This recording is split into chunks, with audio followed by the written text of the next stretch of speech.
शहर में एक अजीब सी हलचल मची हुई थी। आए दिन लोगों को फूड पॉइजनिंग, पेट दर्द और बीमारियों की शिकायतें हो रही थीं। डॉक्टरों का कहना था कि इसका मुख्य कारण मिलावटी और घटिया गुणवत्ता वाला जंक फूड है, जो शहर भर में खुलेआम बिक रहा था। लेकिन समस्या यह थी कि प्रशासन को कोई ठोस सबूत नहीं मिल रहा था। शहर की जिम्मेदारी संभाल रही थीं डीएम आशा वर्मा, जो अपनी ईमानदारी और कड़े फैसलों के लिए जानी जाती थीं। जब आशा को इस मिलावट के मामले की जानकारी मिली, तो उन्होंने इसे हल्के में नहीं लिया। लेकिन हर बार जब प्रशासन की टीम जांच के लिए निकलती, मिलावटखोरों को पहले ही खबर लग जाती और वे सबूत मिटा देते। आशा समझ चुकी थीं कि इस खेल को खत्म करने के लिए उन्हें कुछ अलग करना होगा। उन्होंने तय किया कि वे स्वयं एक आम महिला के रूप में इस मामले की तह तक जाएंगी। योजना का आरंभ आशा ने एक साधारण घरेलू महिला का रूप धारण किया। उन्होंने एक पुरानी साड़ी पहनी, अपने बालों को ढीला छोड़ा और एक फटेहाल पर्स लेकर निकल पड़ी। चेहरे पर हल्का सा काजल, बिना किसी आभूषण के। कोई सोच भी नहीं सकता था कि ये शहर की जिलाधिकारी हैं। उन्होंने सबसे पहले शहर की मशहूर चाट गली का रुख किया, जहां बड़ी संख्या में लोग गोलगप्पे, टिक्की, चाट और अन्य स्ट्रीट फूड का आनंद लेते थे। उन्हें खबर मिली थी कि यहाँ पर घटिया तेल, मिलावटी मसाले और नकली दूध का इस्तेमाल किया जाता है। वह एक छोटे से ठेले पर रुकीं और दुकानदार से पूछा, भैया एक प्लेट पानी पूरी बना दो।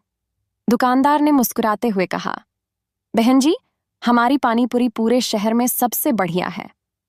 आशा ने एक पानी पूरी खाई। स्वाद अच्छा था, लेकिन तेल से एक अजीब सी गंध आ रही थी। उन्होंने दुकानदार से पूछा, भैया, ये तेल कहाँ से लाते हो? दुकानदार थोड़ा घबरा गया और बोला, बस वही जो मार्केट में सबसे सस्ता मिलता है। आशा समझ गई कि मामला गड़बड़ है। उन्होंने धीरे धीरे बातों में दुकानदार को फंसाना शुरू किया। अगर मुझे भी यही तेल चाहिए तो कहाँ से मिलेगा? दुकानदार ने पहले तो टालने की कोशिश की, लेकिन जब आशा ने यह दिखाया कि वह एक होलसेल खरीदार हैं, तो उसने एक नाम बताया, राजू सप्लायर से लो, सबसे सस्ता और बढ़िया तेल मिलेगा।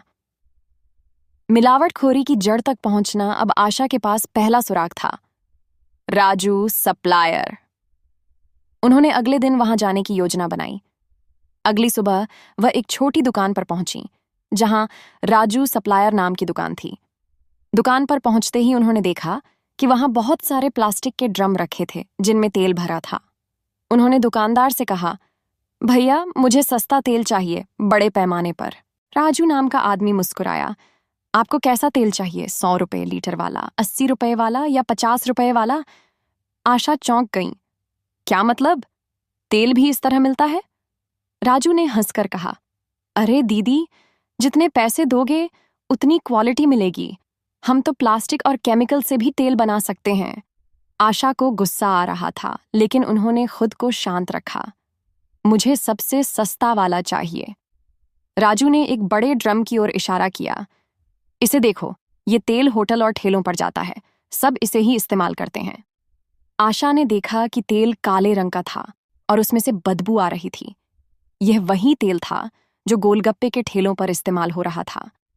अब उनके पास ठोस सबूत था। उन्होंने अपनी जासूसी जारी रखी। छापेमारी की तैयारी अगले दिन आशा ने अपने पुलिस दल को सतर्क किया, लेकिन वे चाहती थीं कि छापा मारने से पहले और भी प्रमाण जुटाए जाएं। इसलिए उन्होंने दूसरी दुकानों का भी दौरा किया। नकली दूध, नकली मसाले, मिलावटी मिठाइयों की पूरी चेन थी। अब उनके पास पर्याप्त सबूत थे। मिलावटखोरों का पर्दाफाश एक रात, जब पूरा शहर सो रहा था। आशा और पुलिस टीम ने एक साथ कई जगहों पर छापेमारी की। राजू सप्लायर की दुकान पर जाते ही पुलिस ने तेल के ड्रम जब्त कर लिए। राजू भागने की कोशिश करने लगा, लेकिन पुलिस ने उसे पकड़ लिया। चाट गली में जिन ठेलों पर मिलावटी सामान पाया गया, उन्हें सील कर दिया गया। मिठाई की दुकानों से केमिकल मिले हुए दूध के नमूने जब्त किए गए। न्याय की जीत अगले दिन आशा ने एक प्रेस कॉन्फ्रेंस की, जिसमें उन्होंने पूरे मामले का खुलासा किया। सभी सबूतों के साथ मिलावटखोरों पर सख्त कार्रवाई हुई। शहर में यह खबर आग की तरह फैल गई। लोग डीएम आशा वर्मा की हिम्मत की तारीफ करने लगे। किसी ने कल्पना भी नहीं की थी कि एक जिलाधिकारी खुद एक साधारण महिला बनकर सड़कों पर उतरेंगी और इस गंदे खेल को खत्म करेंगी। कुछ महीनों में शहर में खाने पीने की चीजों की गुणवत्ता में सुधार आने लगा। आशा ने तय किया कि नियमित रूप से खाने पीने की चीजों की जांच होगी ताकि कोई फिर से इस गंदे धंधे में न फंसे। अंतिम संदेश, आशा की इस बहादुरी ने यह साबित कर दिया कि अगर प्रशासन ठान ले तो अपराध और भ्रष्टाचार को खत्म किया जा सकता है। इस अभियान से लोगों को एक बड़ा सबक मिला। मिलावटखोरी सिर्फ कानून का मामला नहीं, बल्कि हमारी सेहत का भी सवाल है।